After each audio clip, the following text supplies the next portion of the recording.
যার ওয়াইফ সে at least back করুক, বাকিরা আমরা পরের টিকিট নিয়ে আমরা আস্তে ধীরে ব্যাক করব, কিন্তু সেটাও পাওয়া যাচ্ছিল না। আলভি এখন কোথায় আছে?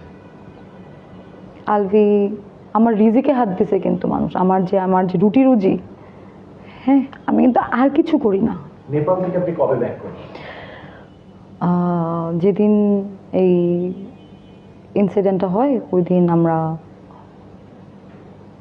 টিকিট খুঁজতেছিলাম, বাট ওই মোমেন্টেই আমরা টিকিট পাচ্ছিলাম না। অনেকে বলতেছে যে নেপাল থেকে বাংলাদেশে আসতে বেশি সময় লাগে, সময় বেশি লাগে না, কিন্তু অ্যাটলিস্ট একটা টিকিট লাগে, হ্যাঁ প্লেনে একটা সিট লাগে, তো সেটা পেতে তো হয়, সেটা পাওয়া যাচ্ছিল না। এবং একটা টিকিটও খোঁজা হয়েছে যে অ্যাটলিস্ট আলভি যার ওয়াইফ সে অ্যাটলিস্ট ব্যাক করুক, বাকিরা আমরা পরের টিকিট নিয়ে আমরা আস্তে ধীরে ব্যাক করব, কিন্তু সেটাও পাওয়া যাচ্ছিল না। পরে ওই দিন তো আসলে ব্যাক করা যায় নাই।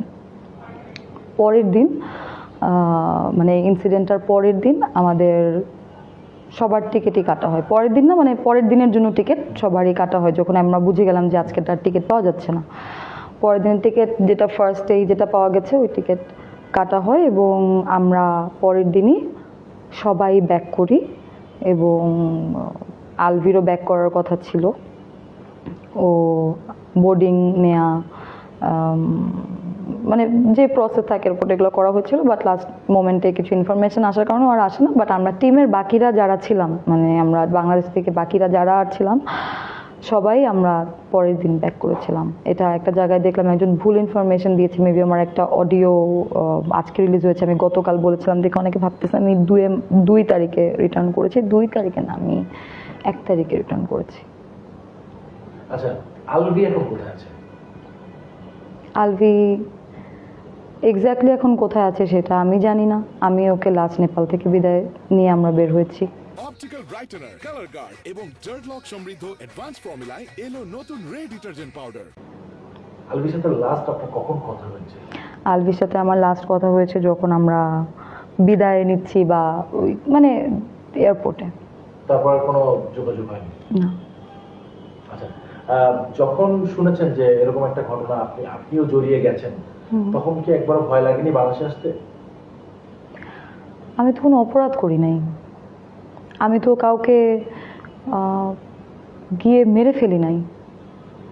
একটা মানুষ নিজে আত্মহত্যা করেছে, তার অনেক কষ্ট, অনেক দুঃখ, অনেক কিছু আছে, আই অ্যাডমিট, আমি মানলাম। সে জীবনে আর সহ্য করতে পারছিল না, অনেক কষ্ট নিয়ে সে পৃথিবী থেকে চলে গেছে, আমি সবই মানলাম। বাট আমি তো তাকে গিয়ে মারি নাই, আমি তাকে গিয়ে মারি নাই। এবং আমি তাকে মানে থাকে না যে তোমার জামাইকে ছাড়ো, তোমার জামাইকে আমি বিয়ে করবো, যেগুলো কথা মানুষ বলতেছে, বা তিথি প্রেগনেন্ট, তিথি আর আলু বিয়ে করছে, এগুলো তো কোনোটাই সত্য না, বা আমি তো ওকে গিয়ে এগুলো বলি নাই।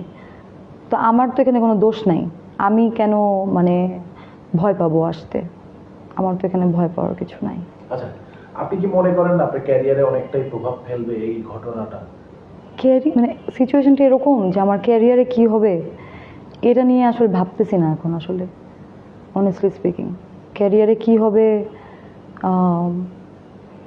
আমার রিজিকে হাত দিছে কিন্তু মানুষ, আমার যে রুটি রুজি, হ্যাঁ আমি কিন্তু আর কিছু করি না, এটা আমার একমাত্র প্রফেশন।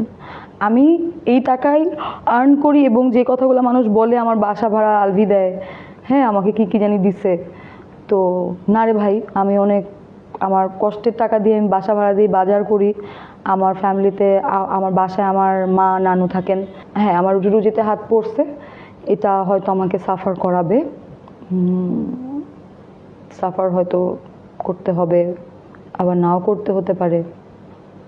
কারণ কাছের মানুষ যারা, অনেকে কাজের জন্য ডেট চায় বা কাজের জন্য কল করে, কাউকেই তো দেখি নাই যে, খুব কম মানুষকে দেখেছি আসলে পাশে দাঁড়াতে। অনেকে হয়তো ভয় পাচ্ছে যে এখন আমার পাশে দাঁড়ালে পরে ফেসে না যায়, কেউ হয়তো আড়ালে সাপোর্ট করছে, হ্যাঁ দূর থেকে বলছে যে তোমার সাথে আছি, তোমার পাশে আছি, তুমি ভেঙে পড়ো না, তোমাকে আমরা চিনি, ওই বিষয়টা আছে। বাকি ক্যারিয়ারে কি হবে জানি না।